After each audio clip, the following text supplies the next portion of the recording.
International monetary fund പോലെയുള്ള അന്താരാഷ്ട്ര സ്ഥാപനങ്ങൾ അറിഞ്ഞോ അറിയാതെയോ തീവ്രവാദത്തെ കൊട പിടിക്കുന്നുണ്ടോ എന്ന് സംശയിക്കേണ്ടിയിരിക്കുന്നു.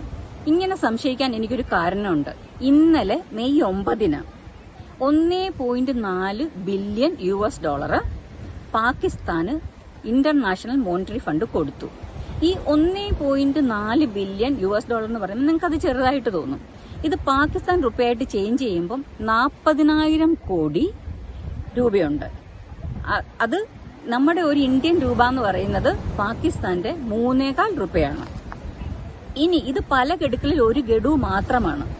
ഇനി ഈ IMF പ്ലാൻ ചെയ്തുകൊണ്ടിരിക്കുന്നത് 1,97,000 കോടി പാകിസ്ഥാൻ റുപ്പയും കൂടെ കൊടുക്കാൻ വേണ്ടിയിട്ടാണ്.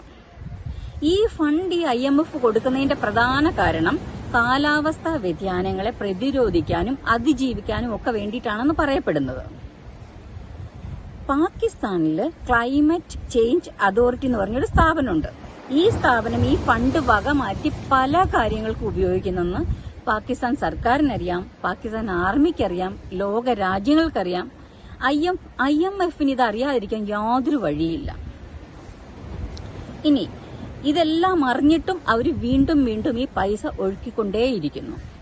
ഇത്രയും ദാരിദ്ര്യത്തിൽ മുങ്ങിയ ഒരു രാജ്യം ഇത്ര അത്യാഡംബരപൂർവമായിട്ട് ഒരു സർക്കാരിനെ നയിക്കാനും ഇതുപോലെ വിപുലമായിട്ടുള്ള ഒരു സൈന്യത്തെ പരിപാലിക്കാനും ഒക്കെ പറ്റണമെന്നുണ്ടെങ്കിൽ ഈ ഫണ്ടിൽ നിന്ന് ഉപയോഗിച്ചേ പറ്റത്തുള്ളെന്ന് സാമാന്യ ബുദ്ധിയുള്ള ഒരു മനുഷ്യന് മനസ്സിലാകും. എന്നിട്ട് ഈ ആർമി എന്താണ് ചെയ്യുന്നത്? അവരിതിൽ നിന്ന് പൈസ എടുത്ത് തീവ്രവാദികളെ സുഭിക്ഷമായി തീറ്റിപ്പോറ്റുന്നു, തീവ്രവാദികൾക്ക് പരിശീലനം കൊടുക്കുന്നു, അവസാനം ഇവരെ ഇന്ത്യയിലേക്ക് നുഴഞ്ഞു കയറ്റുന്നു. എന്നിട്ട് ഈ നുഴഞ്ഞു കയറി വന്ന് ഇവര് നമ്മൾ ഇന്ത്യക്കാരുടെ സമാധാനം കെടുത്തുന്നു, നമ്മളെ വെടിവെച്ച് കൊല്ലുന്നു, നമ്മുടെ നാട്ടിൽ കലാപം ഉണ്ടാക്കുന്നു. ഇങ്ങനത്തെ ഒരു സർക്കാർ, ഇങ്ങനത്തെ ഒരു ആർമി ഇത്രയും ശക്തമായിട്ട് ഇതുപോലെയുള്ള തീവ്രവാദത്തെ പ്രോത്സാഹിപ്പിച്ചുകൊണ്ടിരിക്കുമ്പോൾ വീണ്ടും വീണ്ടും ഇതേ സർക്കാരിന് ഇതേ ആർമിക്ക് വേണ്ടിയിട്ട് ഈ IMF പോലെയുള്ള സംഘടനകൾ വീണ്ടും വീണ്ടും പൈസ ഇങ്ങനെ ഒഴുക്കിക്കൊണ്ടേയിരിക്കുന്ന ഈ പ്രക്രിയ ലോകത്തുള്ള എല്ലാ മനസാക്ഷിക്കും കരണത്തടിക്കുന്ന ഒരു പ്രക്രിയയായിട്ടാണ് എനിക്ക് തോന്നുന്നത്. അത്രയും ഷോക്കിംഗ് ആണ് ഈ കാര്യം.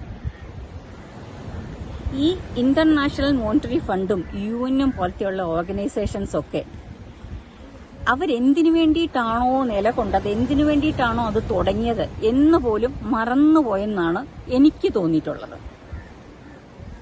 പിന്നെ വേറൊരു കാര്യം എന്താന്ന് ചോദിച്ചാൽ ഈ IMFഉം ഈ UN പോലത്തെയുള്ള അന്താരാഷ്ട്ര പ്രസ്ഥാനങ്ങള് ഇതിന്റെ എല്ലാം തീവ്രവാദികളുടെ പിടിയിൽ ഇതെല്ലാം അകപ്പെട്ടു പോയിട്ടുണ്ടോ എന്ന് പോലും സംശയിക്കേണ്ടിയിരിക്കുന്നു.